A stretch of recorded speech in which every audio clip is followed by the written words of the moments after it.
प्रिय विद्यार्थियों, आज हम स्नातकोत्तर उत्तरार्ध संस्कृत के पंचम प्रश्न पत्र में निर्धारित महर्षि पतंजलि द्वारा रचित व्याकरण महाभाष्य के प्रथम अध्याय के प्रथम पाद में से प्रथम आहनिक का अध्ययन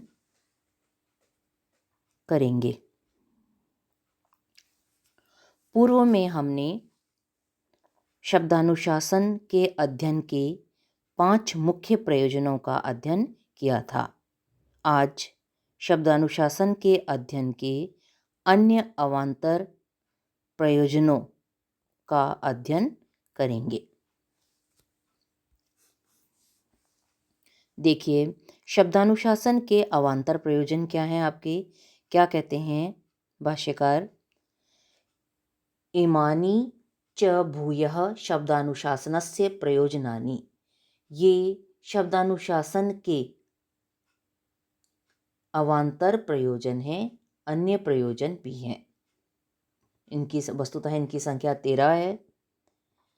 ये हैं आपके ते असुरः, दुष्टः शब्दः, यदधीतं, यस्तु प्रयुङ्क्ते, अविद्वांसः, विभक्तिं कुर्वन्ति, यो वा इमां, चत्वारि, उत त्वा, सक्तुमिव, सारस्वतीं, दशम्यां पुत्रस्य और अंतिम सुदेवो असि वरुण इति। अब क्रम से हम इनका अध्ययन करते हैं। ये संख्या में 13 हैं। क्रम से हम अध्ययन करते हैं। पहला है आपका अवान्तर प्रयोजनों में ते असुरा। इसके बारे में क्या कहते हैं? ते असुरा हेलयो हेलय इति कुर्वन्तः परा बभूवु। तस्मात् ब्राह्मणेन न मलेच्छितवै न अपभाषितवै मलेच्छो ह वा एष यत् अपशब्दः मलेच्छा मा भूम इति अध्येयं व्याकरणम। ते असुरा। ते असुरा का क्या अभिप्राय है वो बता रहे हैं यहाँ पर। ते असुरा, वे असुर, हेलयो हेलय, हेलयो हेलय ऐसा प्रयोग करते हुए, इति कुर्वन्तः ऐसा प्रयोग करते हुए, परा बभूवु पराजित हो गए।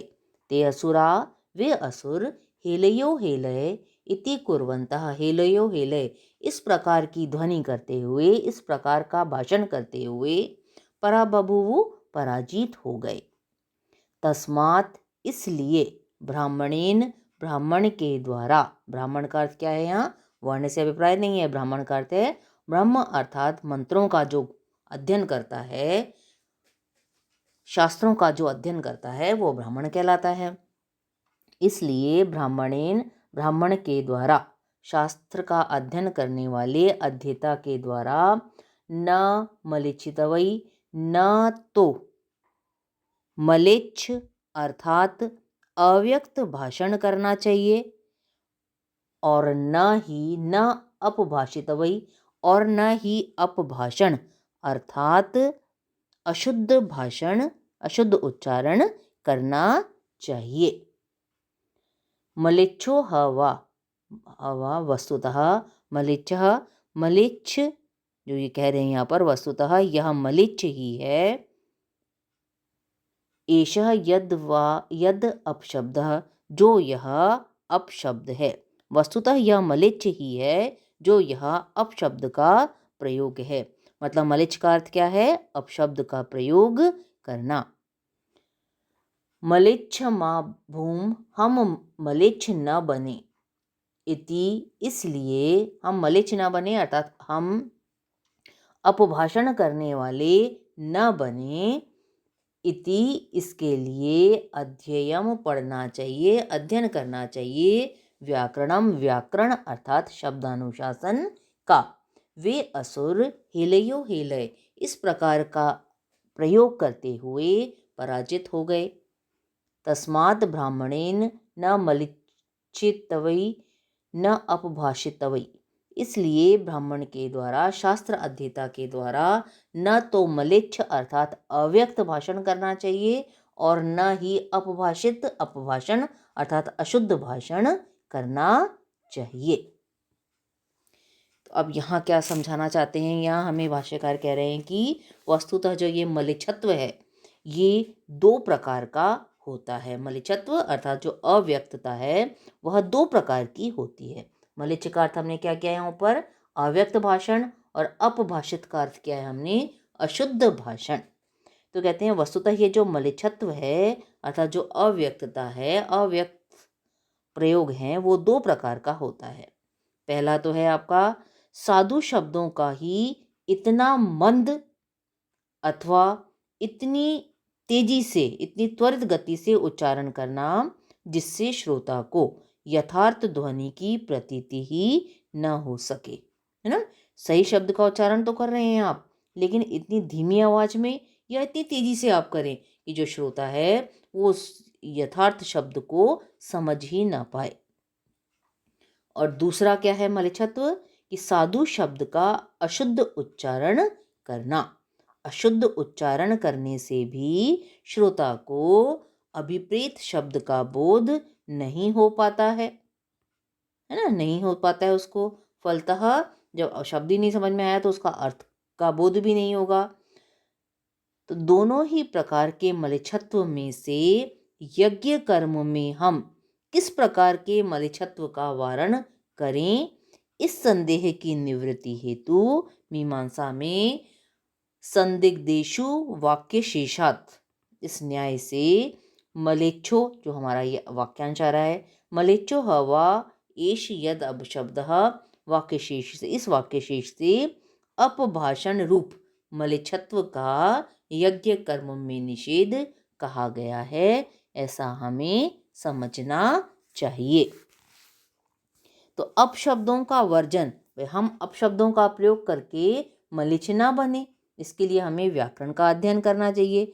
तो अपशब्दों का वर्जन या अपशब्दों का निराकरण तभी संभव है जब साधु शब्दों का हमें परिज्ञान होगा।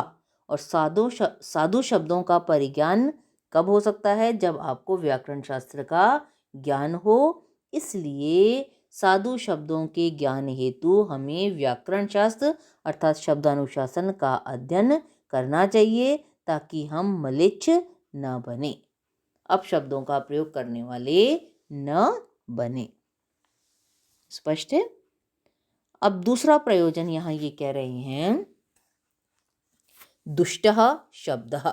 इसका क्या अर्थ है, दुष्टः शब्दः स्वरतो वर्णतो वा मिथ्या प्रयुक्तो न तमर्थम आह स वाक वज्रो यजमानम हिनस्ति यथेन्द्र शत्रुः स्वरतो अपराधात इति। ना, तो क्या कहते हैं, दुष्टः शब्द, दुष्ट शब्द का क्या अर्थ है, स्वर, स्वरतो वर्णतो, स्वरतो यानी उदात्त अनुदात्त स्वरित आदि स्वर, और वर्णतो यानी स्वर और व्यंजन से, मिथ्या प्रयुक्तः, मिथ्या प्रयुक्त अर्थात यथावत प्रयुक्त न हुआ, दुष्टः शब्दः, दुष्ट शब्द, तम अर्थम न आह, उस अर्थ को, उस कथनीय अर्थ को नहीं कहता है जिसे कहने के लिए उसका उच्चारण किया गया है। स वह अर्थात वह दुष्ट शब्द, वाक वज्रो वाक रूपी वज्र बनकर, यजमानम हिनस्ति यजमान को उसी प्रकार से नष्ट कर देता है जैसे, यथा जैसे इंद्र शत्रु, इस शब्द ने स्वरतः अपराधात, स्वर के अपराध से, उदात्त अनुदात्त स्वरित, इन शब्दों, इन स्वरों के अपराध से अर्थात गलत प्रयोग से यजमानम, यजमान को नष्ट कर दिया था। दुष्टान शब्दान माँ प्रयुक्ष्महि, हम दुष्ट शब्दों का प्रयोग करने वाले न बने, इति इसलिए व्याकरणम अध्ययम, हमें व्याकरण शास्त्र का अध्ययन करना चाहिए। स्पष्ट है। देखिए, दुष्ट शब्द दुष्ट शब्द अर्थात स्वर उदात्त आदि स्वर और स्वर व्यंजन रूप वर्ण से मिथ्या रूप में प्रयुक्त हुआ, अर्थात सही सही रूप में प्रयुक्त न हुआ दुष्ट शब्द उस कथनीय अर्थ को स्पष्ट नहीं कर पाता है जिसे प्रकट करने के लिए उसका प्रयोग किया गया है।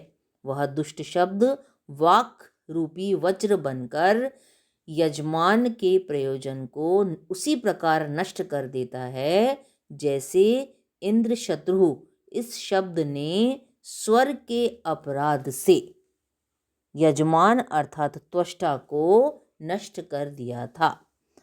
हम दुष्ट शब्दों का प्रयोग करने वाले न बने, इसके लिए हमें व्याकरण शास्त्र का अध्ययन करना चाहिए। यहाँ पे भाष्यकार कहते हैं कि वस्तुतः वर्ण अनुपूर्वी, जो वर्णों का क्रम है, जो वर्णों की संरचना है, उसके समान होने पर भी उदात्त आदि स्वर की भिन्नता से प्रायः अर्थभेद हो जाता है। जैसे इंद्र शत्रु वर्धस्व, ये जो एक मंत्र है इसमें हुआ था, है ना। ये क्या कहते हैं कि एक आख्यायिका है, त्वष्टा नामक असुर ने देवों से पराजित होकर वृत्र नामक असुर को उत्पन्न किया। इंद्र आदि देवों से युद्ध करने से पूर्व वृत्र ने अपनी शक्ति बढ़ाने के लिए यज्ञ किया। उसमें उसे इंद्र शत्रुवर्धस्व इस मंत्र का प्रयोग करके अपने बल को बढ़ाना था, किंतु इस मंत्र का प्रयोग करते समय भूल से अज्ञानवश होता कि देवों या फिर कह सकते हैं आपके देवों के प्रपंच के कारण पूर्व पद प्रकृति स्वर युक्त, अर्थात पूर्व पद जो है आपका उसका उदात्त, यदि पूर्व पद उदात्त हो, उदात्त उच्चारण हो तो क्या अर्थ होगा इसका, इंद्रः शत्रु यस्य, इंद्र है शत्रु जो जिसका, उसका क्या करें आप, इंद्र है शत्रु जिसका उसका बल बढ़े, यानी इंद्र के बल की वृद्धि हो। और यदि उत्तर पद हम उदात्त करेंगे तो कर्मधारय समास हो जाएगा। फिर पूर्व पद उदात्त करते तो बहुव्रीहि समास होता, और उसका अर्थ क्या होता है, इंद्र शत्रु है जिसका उस इंद्र का बल बढ़े। लेकिन यदि हम उत्तर पद उदात्त कर देते हैं तो कर्मधारय समास हो जाएगा, और अर्थ होगा इंद्रस्य शत्रु, इंद्र का जो शत्रु है अर्थात त्वष्टा, उसका बल बढ़े। अब जो यज्ञ किया उसमें उन्होंने कौन सा उच्चारण करने लगे, वो इसके अनुसार तो उसमें वे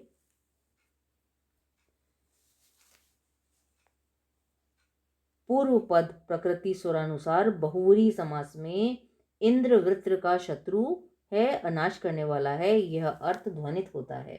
क्या था यहाँ पर, इस कारण अब इंद्र का पराक्रम बढ़ता गया, ये उच्चारण किया उन्होंने, तो इंद्र का पराक्रम बढ़ता गया और उसने वज्र के प्रहार से वृत्र को नष्ट कर दिया, है ना। तो स्वर भेद से अर्थ भेद की प्रतीति हो जाती है। यह किसका अर्थ है कि स वाक वज्रो यजमानम हिनस्ति, यजमान को नष्ट कर देता है, क्योंकि वहां अर्थ का अनर्थ हो जाता है केवल उच्चारण मात्र से, स्वर आदि के उच्चारण मात्र से। तो हम दुष्ट शब्दों का यानी शब्दों का मिथ्या प्रयोग करने वाले न बने, इसके लिए हमें व्याकरण शास्त्र का अध्ययन करना पड़ेगा। यह किसका अर्थ है, जो दूसरा अवान्तर प्रयोजन है दुष्ट शब्द, उसका अर्थ है, उसका अभिप्राय है। अब इसको आप देख लीजिएगा, कल इसी क्रम में हम आगे बढ़ेंगे। आज के लिए इतना ही।